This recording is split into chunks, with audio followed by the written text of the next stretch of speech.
Whether you're a Democrat or a Republican, rich or poor, white or black, one thing's clear. Huey Long's legacy as a leader will be of one who fought for the little guy and at times hurt the big guy to do so. At the time of Long's agenda, America had hit its worst recession ever.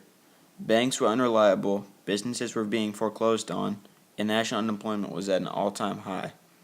Franklin D. Roosevelt and others had begun to establish a series of programs known as the New Deal. Long, however, didn't think that the New Deal was the answer for America's economic issue. Long's counter to the New Deal? The Share the Wealth agenda was his solution.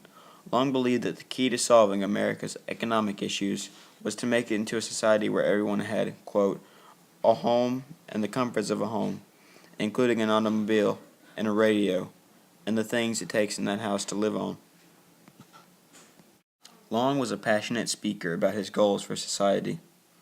On December 11, 1934, Long spoke to the Senate staffers at the Washington Press Club about his plans for the Share the Wealth agenda.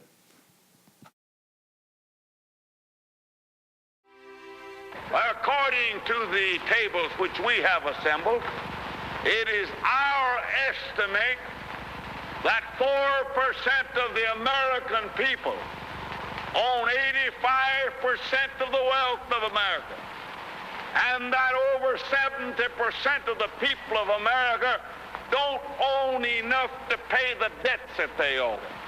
How many men ever went to a barbecue and would let one man take off the table what's intended for 9/10 of the people to eat? The only way you'll ever be able to feed the balance of the people is to make that man come back and bring back some of that grub he ain't got no business with.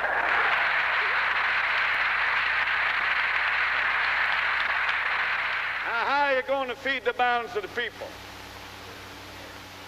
What's Morgan and Baruch and Rockefeller and Mellon going to do with all that grub? They can't eat it. They can't wear the clothes. They can't live in the house. Give them a yacht. Give them a palace. Send them to Reno and give them a new wife when they want it. If that's what they want.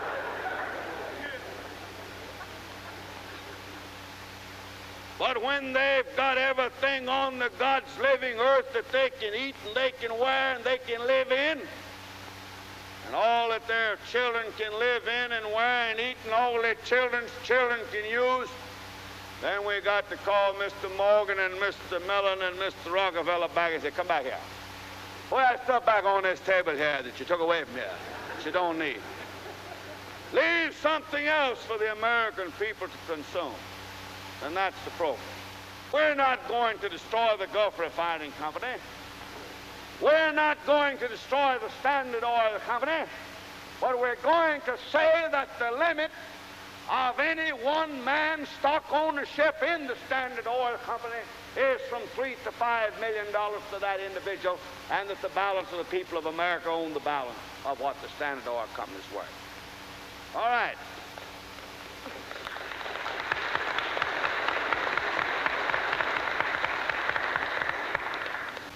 Then we start from the bottom, that the 25 or more million American families shall have a homestead, a home, and the comforts of a home, including an automobile and a radio, the things it takes in that house to live on.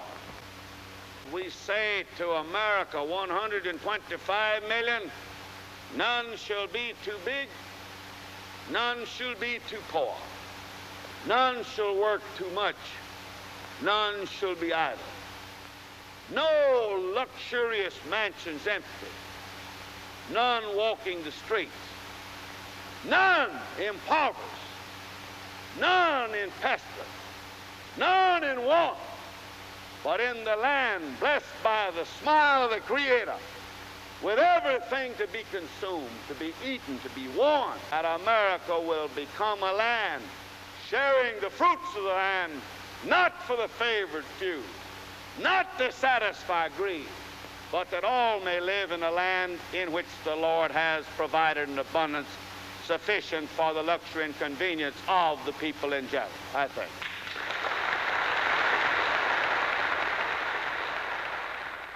long record.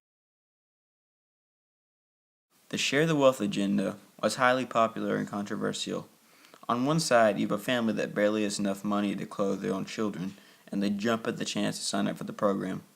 Then, on the other side, you have a man who's never known a life of poverty, a man who has been considerably wealthy throughout his lifetime. The agenda proposed a system in which there were several programs for citizens affected by the recession, some of these including guaranteeing every family an annual income of $2,000, a free college education, vocational training, etc.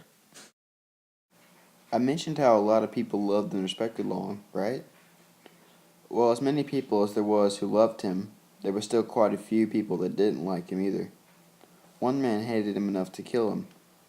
Long's ideals involved in the Share Our Wealth agenda are still being used today, and in some cases, are still just as controversial as they were back then. The entire country may have been affected by Long's ideals had he not been assassinated before the presidential election. The Great Depression was not ended by these ideas, but they greatly affected the landscape of the Great Depression.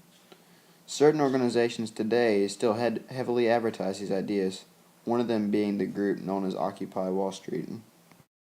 Long's legacy as a leader will be of one who fought for the little guy and at times hurt the big guy to do so. Long's agenda may have been advertised for many underlying reasons, but the single most visible reason being to help the impoverished people of America and hurt the wealthy.